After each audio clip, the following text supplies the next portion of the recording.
So what would you say out of all of your, killing me saying this, out of all of your amazing accomplishments, what would you say you're most proud of? Camila Cabello is a great example when I was doing X Factor here, that she wasn't really supposed to audition. I happened to go backstage and I saw her cry, asked her why she was crying. And she said, it was too late for her to audition because she was a reserve, whatever that meant. And I said to her, well, I'm one of the producers, so just go and audition.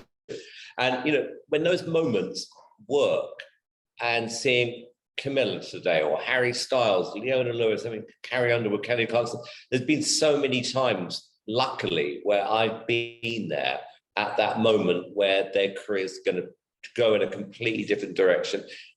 If we didn't have those things happen, then there'd be no point making these shows. So you mentioned Harry, and when I turned my phone on this morning, his first audition popped up on my phone. Did you realize in that moment when he performed, did you think you're going to be a star? I remember his audition like it was yesterday. He was very charming. He was very confident. He was very funny, and I liked him. And I just thought there's something again special about him. You never forget those moments. And like I said, genuinely, if we weren't making people's careers successful, I never would be making these shows today. And that's probably the thing I'm most proud of, is that the shows we've made have gone on to do what we intended them to do, which is more than be a TV show. There's a reason for them. Let's talk about you, the live shows. I know. I was just saying that the great thing about this year is that normally we had those kind of like quarterfinals, which weren't quarterfinals. So half the people would go through, and then you had the semi-finals, then you had the final. So this year we've added another 20 contestants into the live shows. And on the live shows each night, on the Tuesday, only 2 people go through to the final in 6 weeks' time or whatever it is. So I think it's going to be way more, suspenseful, dramatic. You're including the public more than ever this time. What's it been like? What response have you got from the fans? Just the fact that they're getting to pick the wild card this year.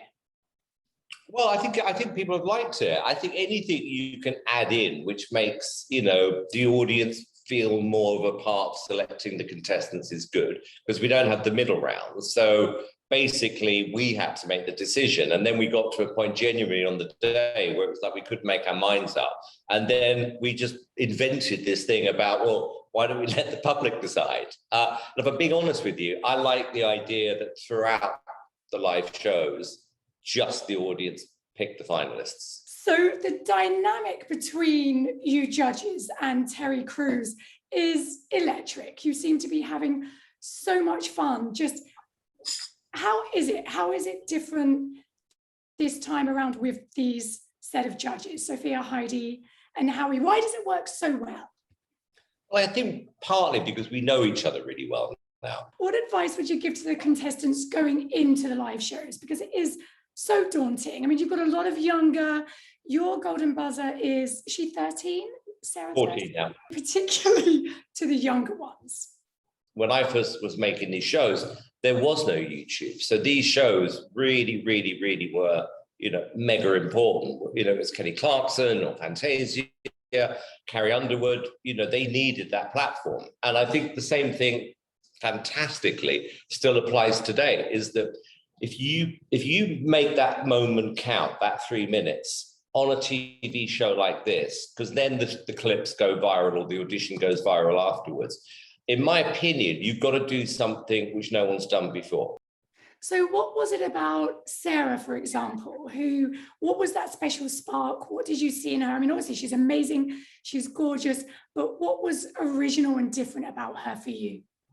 She was like the first time I met Carrie Underwood, interestingly.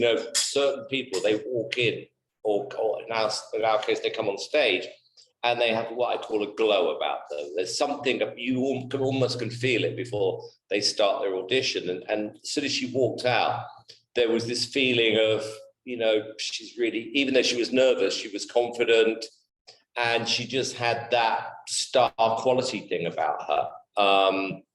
And that's why, I gave her my golden buzzer. So you said to her you wanted to give her a moment that she would remember forever, like when one moment you won't forget, you said, was when you came to America for the first time to work here 20 plus years ago. I actually remember thinking, Terri, this is a true story, that when we started filming in America, because I don't think anyone thought Idol was going to be a success. I know for a fact they didn't.